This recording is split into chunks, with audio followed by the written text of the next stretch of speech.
Mga master, okay lang bang? Huwag niyong skip ang mga ads sa aking mga video kung okay lang mga master. Salamat sa solid na suporta po. Yon, what's up mga masters? Nandito na naman tayo sa panibagong araw, panibagong kabanata na naman ang pagsasama-samahan natin ngayon guys.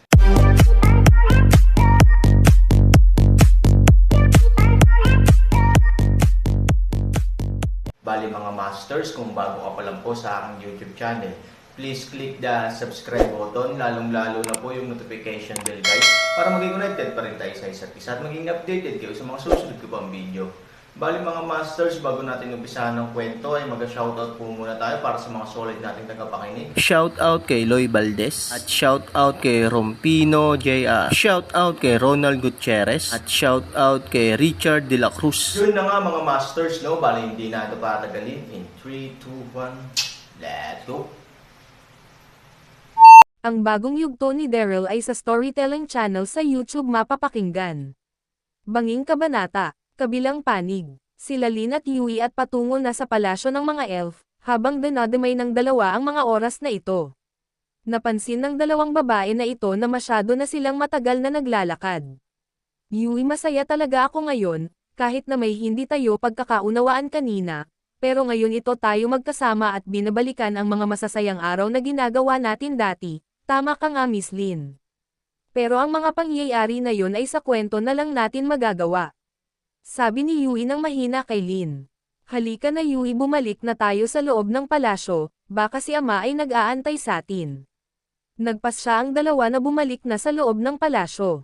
Kabilang banda, si Charlie ay nagbilis na lumilipos na papunta sa lugar ng mga mangkukulam na elf. Nang matanaw na ni Charlie ang lunsod ng mga mangkukulam, nagpasya itong bumaba sa hindi kalayuan kung saan ang lunsod ng elf ay naroon. Ito na ang oras para labagin ko ang utos nila Master Ken at mga mangkukulam na elf. Na kahit anong mangyari ngayon, ay walang makakapigil sa akin na makapasok sa lugar na iyon at para makakuha ng iilang mga gamot. Ngunit kailangan ko pa mag-antay ng iilang oras pa, ang araw ay hindi pa bumaba. At ang buwan ay wala pa. Kapag dumilim na sa buong paligid, ito na ang oras, para pasukin ko na ang lugar ng mangkukulam, bulong ni Charlie sa kanyang isip. Oo, si Charlie ay maingat sa kanyang plano, at inaantay ang paggabi, ang mga daan ay inaantay nitong dumilim. Lubos na kinamumuhian ni Charlie si Daryl, dahil para sa kanya ang isang Daryl ay hadlang para sa pagtingin kay Lynn. Si Charlie ay selos na selos sa lahat ng aspeto kay Daryl dahil si Master Ken, ay pinapahalaga niya si Daryl na kahit isa lamang itong normal na tao, na kahit si Yui ay masyado nang malapit kay Daryl na ang kanyang pagtingin dito ay hindi na normal, dahil sa isip ni Charlie si Yui ay umiibig na para kay Daryl. Kailangan mo na talaga mawala sa lugar namin mga Elfvin.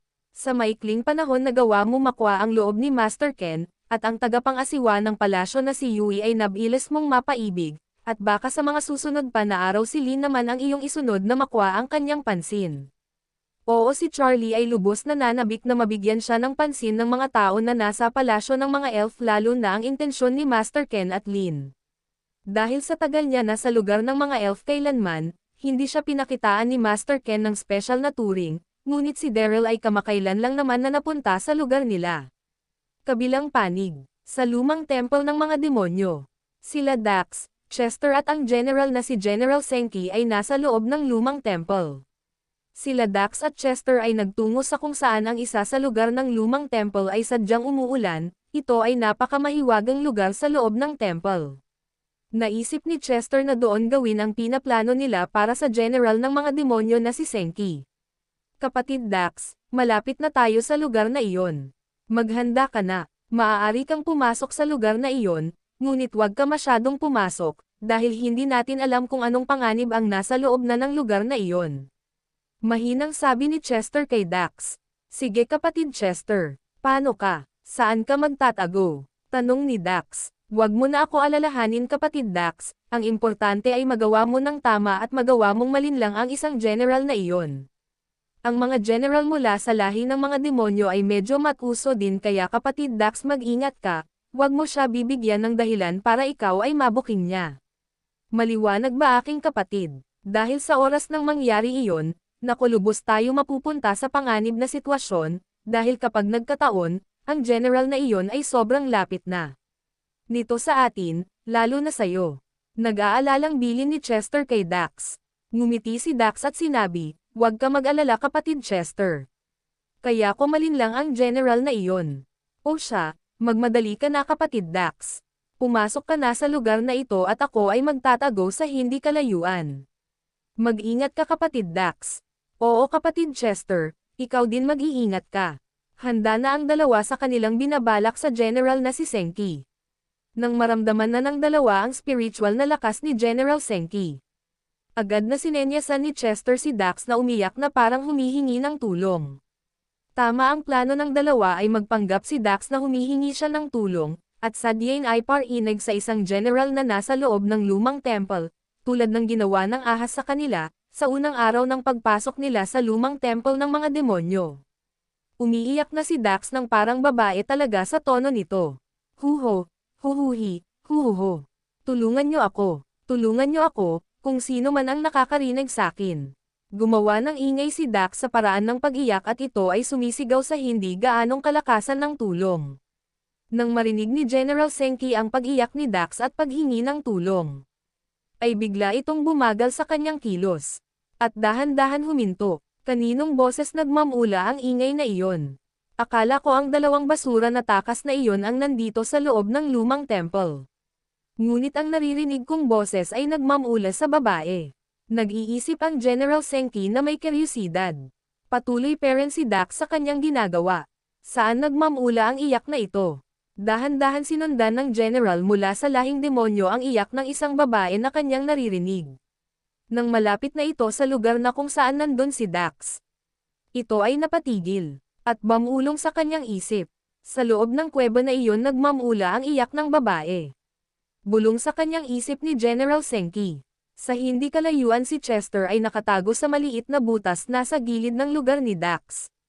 Maingat na pinagmamasdan ni Chester ang kilos ni General Senki nang may pag-aalala. Tama ba ang naging plano ko? Parang nilagay ko sa kapahamakan ang aking kapatid na si Brother Dax. Kung kami ay pumalpak sa plano na ito, sigurado katapusan na namin, kung hindi man kami ay babalik sa mundo ng mga lahi ng demonyo.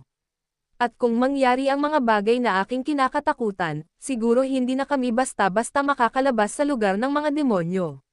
Bulong ni Dax habang ito ay nanginginig sa takot. Ngayon lang ako nakadama ng ganto kaba sa aking mga puso. Oo, si Chester ay lubos na kinabahan dahil alam niya sa kanyang isip na ang general na kakaharapin nila ay may tinataglay na pangbihirang spiritual na lakas.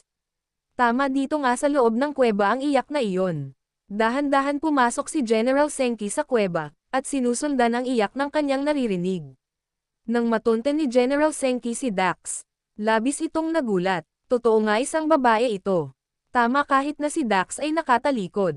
Ang hubog ng kanyang katawan ay tulad sa isang babae, dahil sa tulong ng isang bagay na kanyang nilunok kanina na nagmula ito sa katawan ng babaeng ahas na nakuha ni Chester pagkatapos niya itong patayin. Si General Senki ay may pag-uugali din mapangahas lalo na pagdating sa mga babae. Mabilis na sinigawan ni General Senki si Dax. "Hoy babae, anong ginagawa mo sa lugar na ito? Paano ka napadpad dito?" Tanong ni General Senki kay Dax.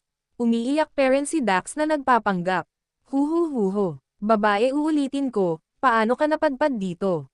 Lumapit si General Senki ng dahan-dahan kay Dax at si Dax ay nakatalikod. Dahan-dahan hinawakan ni General Senki ang balikat ni Dax at ito ay hiniharap niya sa kanya. Sa oras na ito naramdaman ni Dax ang paghawak sa kanya ng isang general, ang dating kumpiyansa ni Dax ay onti-onti ito napalitan ng kaba. Sa pagharap ni General Senki kay Dax, nagulat ito at napahanga. "Ano, bakit may magandang binibini sa loob ng lugar na ito? Masyado naman kawawa ang babaeng na nasa aking harap." Tama, ang puso ng isang general ay masyado din malambot at tuso pagdating sa mga babae.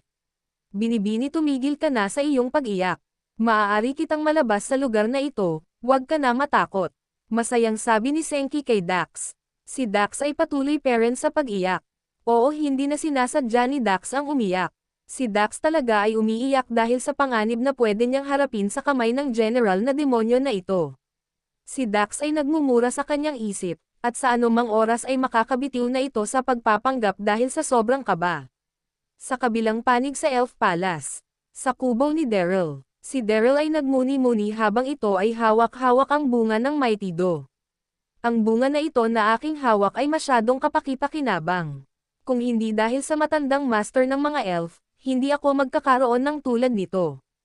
Lubos talaga ako nagpapasalamat sa mga lahi ng mga elf lalo na kay Master Ken, sapagkat kailan lang naman ako napunta sa lugar nila, ay tinatrato na ako nito na parang isang elf na din, ngunit ang gantong regalo para sa isang dayuhang na tulad ko ay masyado na itong sobra. Kung aking iisipin, talagang mahiwaga ito, bakit ang isang master ng mga elf ay magbibigay sa akin ng isang halaman na sobrang kapaki-pakinabang? Na kahit na sinasabi nito na hindi niya kayang palabis ang tinataglay nitong kasanayan. Bakit hindi niya binigay sa mga nasasakupan niyang elf, tulad nila Yui at kay Charlie? Pero bakit sakin? Tanong ni Daryl sa kanyang isip. Hindi pa rin kasi makapaniwala si Daryl sa kanyang hawak, at kahit kailanman hindi pumasok sa isip ni Daryl na magkakaroon siya ng isang mahiwagang halaman na tulad nito, sapagkat ang halaman na ito ay nagmula pa sa master ng mga elf. Sapagkat isa lamang siyang dayuhan. Nais ko ipaalam ngayon kay Master Ken na ang halaman na binigay niya sa akin ay akin na napabunga. At nais ko din ibahagi ang ibang bunga ng Mighty Do. Pupunta ako sa loob ng palasyo para sadyain si Master Ken. Oo, si Daryl ay hindi sakam at ang pag-uugali talaga na mayroon si Daryl ay masyadong mapagpahalaga. Dahil para sa kanya, kung sino man ang maganda ang pinapakita nito, at susuklian din niya ng kabutihan. Mabilis na niligpit ni Daryl ang kanyang mga gamit. Lalo na ang ibang bunga ng Mighty Do ay inilagay niya sa maliit at malinis na tela at ito ay binalot sa maingat na paraan. Nang matapos na si Daryl agad-agad itong lumabas sa kanyang kubo para tumungo sa palasyo ng mga elf. Kabilang banda, si Lin at Yui, ay nakarating na sa palasyo ng mga elf. At ang dalawa ay sabay nang pumasok sa loob. Habang sila ay naglalakad sa loob ng palasyo. Si Master Ken naman ay pababa mula sa kanyang silid. Nang makita ng dalawa na si Master Ken ang bumaba sa hagdan. Agad itong bumati, "Ama, Master Ken, kami ay nakabalik na," sabi ng dalawa. Ngumiti si Master Ken at sinabi, "Mabuti at kayo ay nakabalik na. Mukhang nilubos niyo ang araw ng magkasama," pabirong sabi ni Master Ken. Nakangiti din si Lin at Yui. At sinabi ni Lin, "Ama, tama nga kayo. Namiss namin ni Yui na makapagkwentuhan ng dalawa lang. Na para bang ang oras ay lumipas ng mabilis. Di ba Yui?" Nakangiti sabi ni Lin. "Maaari ko bang malaman kung ano ang napag-usapan niyong dalawa? Kailangan walang lihim sa ating mga lahing elf," pabirong sinabi ni Master Ken. "Ama, hindi mo maaaring malaman, dahil ang usapin namin na iyon kanina ay para sa mga babae lamang." Tumawa si Master Ken. "Kailan nyo pa natutunan at nauso ang usapan para sa babae lamang?" Masayang nagbibiruan ang tatlo. Si Master Ken ay nag-utos kay Yui. "Yui, mag-utos ka sa ating kasambahay na maghanda na nang makakain. Sigurado sa inyong pagkukwentuhan na para sa babae lamang ay alam kong gutom na kayo," patawang sabi ni Master Ken. Masusunod Master Ken. Agad na umalis si Yui at pinuntahan ang isang kasambahay para mag-utos. Naiwan ang mag-ama, na sila Master Ken at Lin. "Anak, natutuwa ako na nakikita kong wala na kayong tampuhan ni Yui. At tama din ang naging desisyon mo kanina na hanapin siya at humingi ng paumanhin sa kanya. Napakasarap sa pakiramdam nang wala sino man ang may sama ng loob sa'yo." Nakangiti sabi ni Master Ken. "Tama ba ako, anak?" "Oo, ama. Masaya din ako na agad na unawaan ni Yui ang aking intensyon kung bakit ko siya nais lumayo kay Vin. Ngunit tama nga din, ama. Kailangan ko din talaga hayaan si Yui sa mga bagay na gusto niyang gawin, at magtiwala sa kanya. Gusto ko na ganto lang kami, masaya at walang iniisip. Tulad dati, ama. Walang sikreto sa bawat isa. At kung kailangan ko nang makakausap si Yui, nandyan para sakin, at ganun din ako kung siya naman ang kailangan ng makakausap, nandito lang ako para sa kanya." Masaya si Lin at may ngiti sa kanyang mga mata habang sinasabi niya ang mga salitang ito kaharap si Master Ken. "Magaling kung ganun, anak. Halika na, mauna na tayo pumunta sa hapagkainan. Si Vin pala, napansin niyo ba kanina habang kayo ay nasa labas ng palasyo?" Tanong ni Master Ken. Hindi sumagot sa tanong si Lin at naglakad ito patungo sa lugar ng hapagkainan. Nang walang salita na narinig si Master Ken mula kay Lin, hinayaan niya na lang ito, dahil alam ni Master Ken si Vin talaga ay lubos na kinamumuhian ng kanyang anak. Ang anak ko talaga, kay Yui ko na nga lang itatanong kung napansin nila si Vin kanina. Bulong ni Master Ken sa kanyang sarili. At ito ay naglakad na din. Yun na nga mga masters, no? Bali panibagong kabanata na naman yung natapos natin ngayong gabi. Muli, maraming salamat po talaga sa walang sawang suporta po sa aking YouTube channel na talagang inaabangan nyo po ang bawat upload ko po. Bali mga masters, magkita-kita ulit po tayo bukas ng gabi at ngayon po ay magpapaalam po muna tayo. Bali mga masters, bye-bye!